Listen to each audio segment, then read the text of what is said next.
Hai historian, sudah tahu kan jembatan Ampera? Pasti tahu dong, tapi kalau sejarahnya, hmm,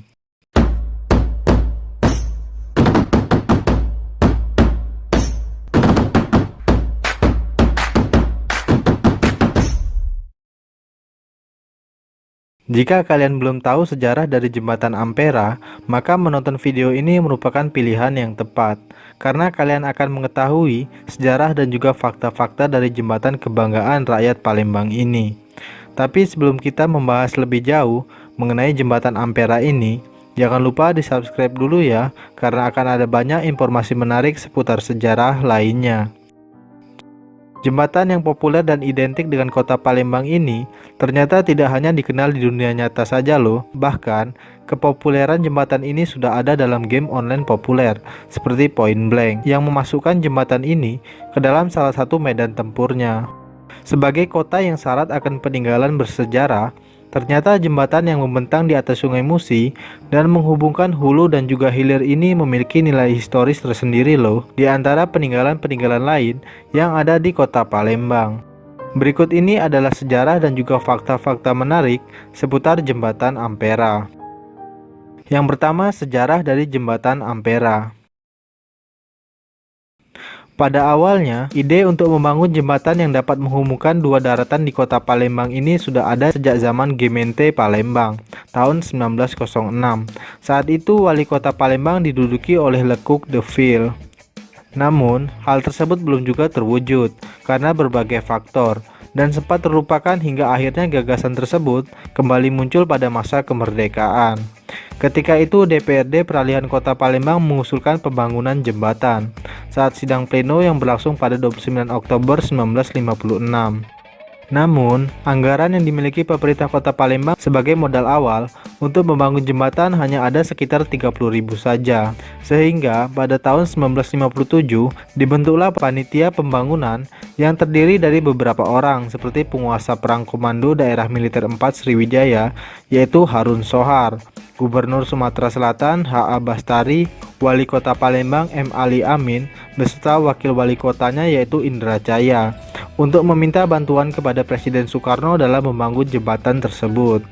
Usulan tersebut kemudian diterima dan proyek pengerjaan jembatan ini dimulai pada 10 April tahun 1962 dengan biaya pembangunan yang diambil dari dana rampasan perang Jepang. Hal ini dikarenakan setelah kalah pada Perang Dunia Kedua, Sekutu mengharuskan Jepang untuk menandatangani Perjanjian San Francisco. Perjanjian ini mengharuskan Jepang untuk bertanggung jawab moral dan juga material kepada negara jajahan termasuk Indonesia senilai 223,8 juta US dollar. Ternyata, dana tersebut juga digunakan pada pembangunan mega proyek lainnya seperti Tugu Monas yang ada di Jakarta. Bahkan, para ahli konstruksi dalam pembangunan jembatan ini juga berasal dari Jepang. Selama kurang lebih 3 tahun, akhirnya pembangunan jembatan ini selesai dan diresmikan pada 30 September 1965 oleh Letnan Jenderal Ahmad Yani karena Bung Besar yang harus meresmikan berhalangan hadir. Namun sayangnya peresmian tersebut merupakan agenda kenegaraan terakhir dari Letnan Jenderal Ahmad Yani sebelum beliau pun menjadi korban kebiadaban G30S PKI pada dini hari 1 Oktober. Untuk mengetahui sejarah dan informasi seputar G30S, dapat kalian lihat di link di pojok kanan ya. Pada awalnya, jembatan yang memiliki panjang 1117 meter dan lebar 22 meter ini diusulkan dengan nama Jembatan Musi atau Proyek Musi. Namun ketika pembangunan selesai, jembatan ini diberi nama dengan Jembatan Soekarno. Pemberian nama tersebut dianggap sebagai bentuk penghormatan terhadap jasa dari Presiden Soekarno. Namun, Bung Karno kurang berkenan dengan nama tersebut. Terlebih lagi saat itu kondisi politik Indonesia sedang dalam keadaan tidak stabil memasuki tahun 1966.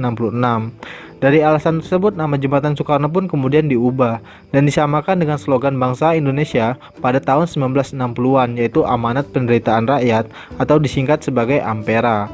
Dan nama tersebut digunakan hingga saat ini. Yang kedua, Ampera sempat menjadi jembatan terpanjang di Asia Tenggara.